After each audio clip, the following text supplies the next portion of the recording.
morning, I'm Colette Linden. And I'm Dani Dupuis. Welcome to the special report. Today we're out wearing red, and you will see Chris in the corner over there sporting a nice red sweater as well. And why are we doing that today? Well, it's hashtag Wear Red Friday in honor of the horrific events that happened in Nova Scotia last weekend. So you see at the bottom there is hashtag Wear Red Friday. So we encourage everyone today, when you're getting changed out of your pajamas, you lucky ducks, if you're still in your pajamas, to grab something red and keep them in your memory today. Also, coming up at 1 o'clock, we will have a moment of silence for the victims of the horrific events that happened on Saturday as well. So join us for that. What else is going on? How about the weather? It's beautiful out there today. Beautiful, beautiful, beautiful. So this morning it did start out. It was about -1, and it's going to be going up to at least 11 to maybe a high of 12 today. Oh, gosh. It's going to be beautiful. It's bathing suit weather. Exactly. I bet you there are going to be so many people frying up the barbecue right now. Remember, you can still go get your propane. You can have propane fires. Remember that. Just no real fires, no wieners on fire, all that. None of that. No, none of that. But it is going to be looking like that as well, leading into Saturday and as Sunday. So it's going to be a beautiful weekend.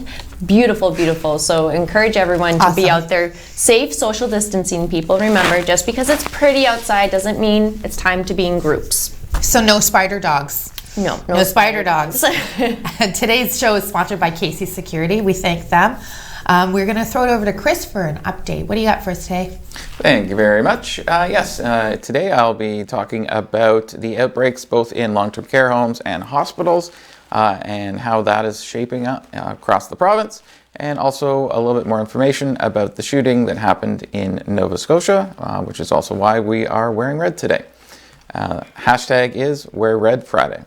Back to the desk. You were looking all sorts of cool in your red there, Chris. Thanks for we also mentioning have that yesterday to us. The Sault Ste. Marie Police Services, as well as Prince Township, they're also encouraged to wear red, as well as the city Sault Ste. Marie. So if you go on Twitter, there are some people who are passing it around today. And speaking of, we just talked about KC Security.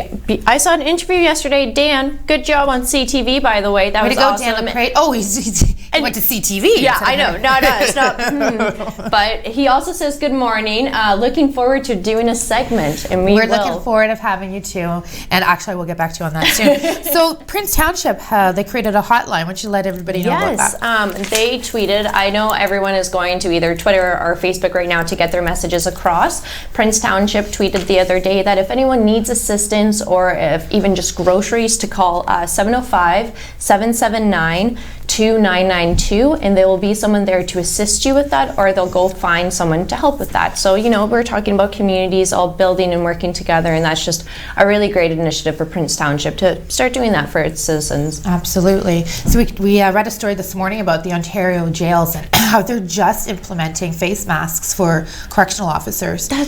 I can't believe it's taken all this time for them to approve that. But there's been a lot of outbreaks, and I know, Chris, you might have something to add to that too.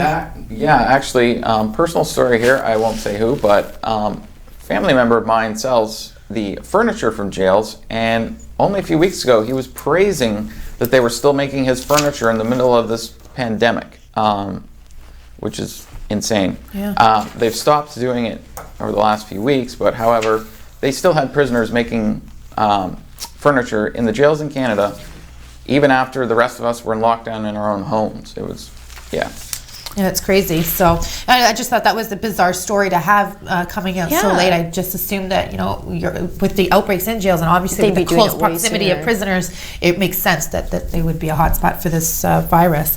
Also today, the Premier will be speaking at 1 o'clock, and he will be joined by the Minister of Health, and of course, Christine Elliott, the Deputy, she's also the Deputy Premier, and Dr. Mary-Lee Fullerton, Minister of Long-Term Care.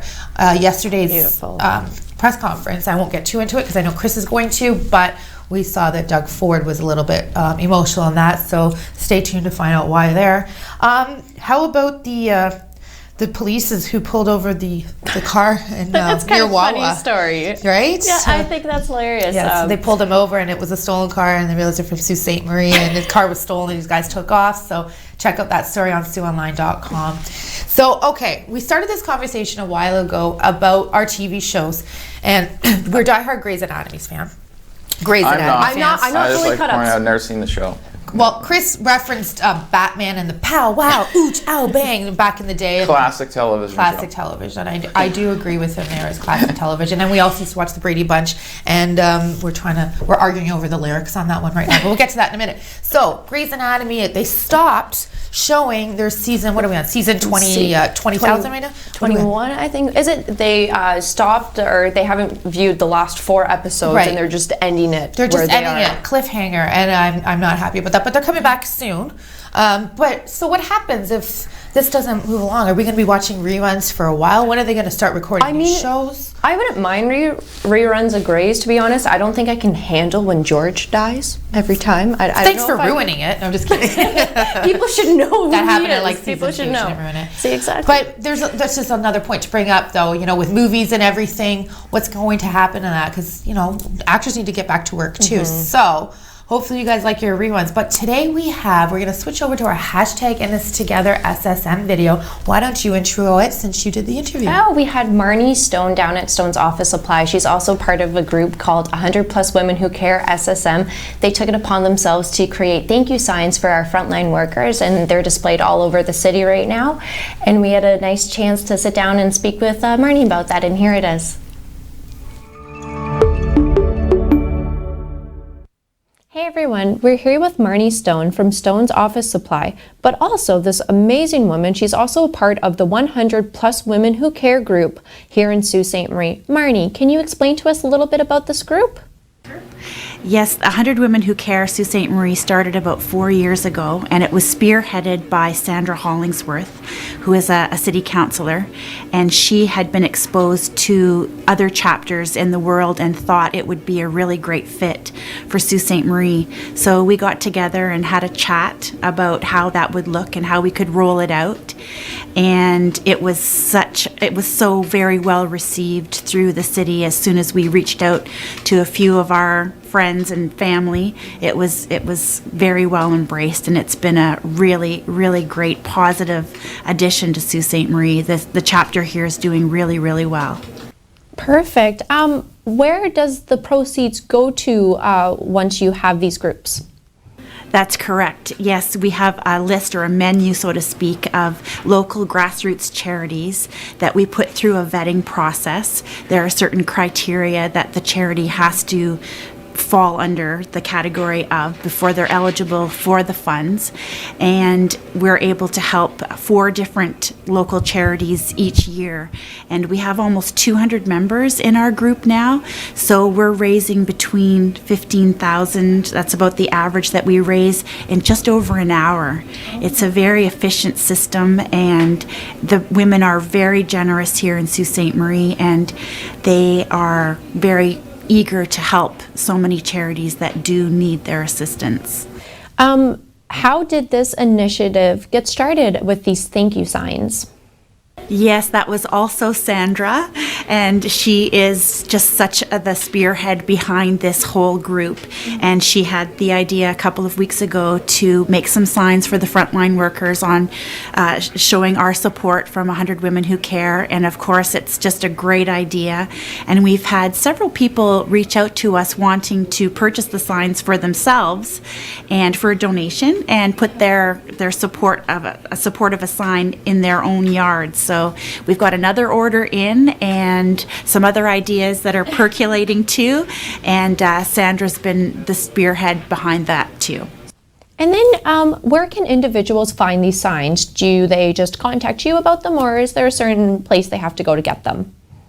You can reach out to us, and we can certainly hook you up with getting signs for yourself. We had a request earlier this week to have some signs made for the transit drivers. So we're kind of expanding the thank you to include many people that are on the front line. And so that's in the works right now too. Another stellar business and story for our hashtag In This Together SSM. Look at you go. We knew that group existed. We saw it on Facebook and we're like, who belongs? And 20 minutes after we said that, Marnie contacted us. So go ahead. Good. Oh, you have another announcement you want to make before we go to a commercial? In terms of other things going on downtown, the Downtown Association has canceled all of their events leading up to the end of June. So the Full Moon Festival, unfortunately, as well as the largest garage sale in Sault Ste. Marie will be canceled or postponed as well. But we'll be right back after these messages.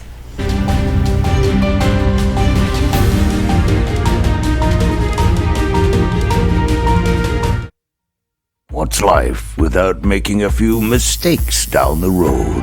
A few sharp turns. And doing things for what we adore, but might regret later. A trip to Chuck's Roadhouse isn't one of them. With melt-in-your-mouth AAA steaks, buttery lobster tail, half-priced apps after 9 p.m., an ice-cold draft with all your Roadhouse favorites. Chuck's Roadhouse. Food the way it ought to be, priced the way it used to.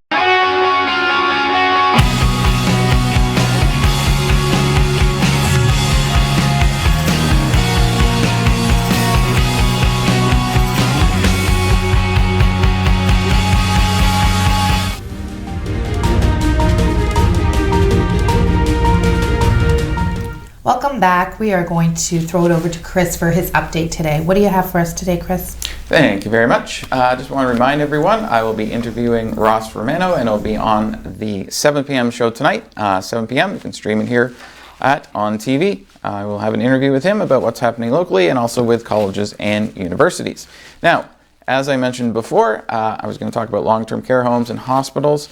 It came out late yesterday that Doug Ford's mother-in-law is tested positive for COVID-19 in a long-term care home here in Ontario.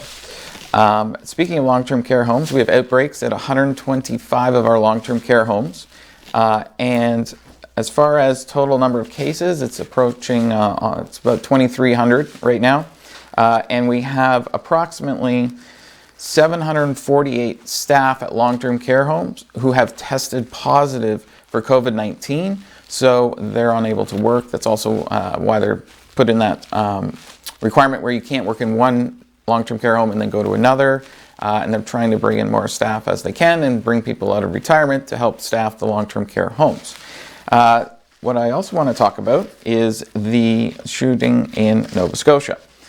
Some details came out late last night about what had happened there. And the way it started was the gunman, I'm refusing to say his name, so his name doesn't go on it as the person who did this. I'm not giving them any credit or anything to do there with that name. However, his girlfriend was the one, they got in a fight at a party, they went back to his place, he assaulted her, tied her up, and then he went back to the place where the party was, and that's where the first shooting took place. She escaped around 7 in the morning. And then was able to get to the police and tell the police that he was dressed like a police officer, and he also had a police cruiser, as what looked like a police cruiser as well. So they were able to get some information about him, and he used 3 different guns as well in the rampage, but there's they can't figure out how he got the guns yet, so he most likely got them illegally, because they can't figure if he got them legally. So that is what happened there in Nova Scotia. That's a developing story. We'll have more information later on in the day. Back to the desk. Thank you, Chris. Thanks, Chris. Just to remind you again, at 1 o'clock we will be back. We are going to try and do the 1 minute, at 1 o'clock there is a 1 minute tribute to the horrific events that happened on the weekend in Nova Scotia. So we encourage you to join us for that. And we'll try and have some video of the people who suffered from the hands of that man. So yes. Let's move on to a little bit of animals before we go for the morning. I love talking about animals, so I could do this all day. Right. So there was a zoo, a Greek zoo, that they're going to have to wait for the lemurs. Baby lemurs were born. But nobody can see these little cutie patooties because no one can get in. So there's going to be a lot to see afterwards. But this is not the first zoo story we've had, but we like to share animal stories because animals make us happy. What about you and the 2 cats from New York City? Why don't you talk about that a little bit? The 2 cats from New York City are told that they are going to make a full recovery from COVID-19. It's also very encouraged right now that people try to keep your cats inside because, you know what, if they're mingling with other animals, you pet them, everything over top of it. So it's just trying to keep them inside, but we will be back at 1 o'clock, so stay tuned. Again, we've been sponsored by Casey's Security. Have a great morning.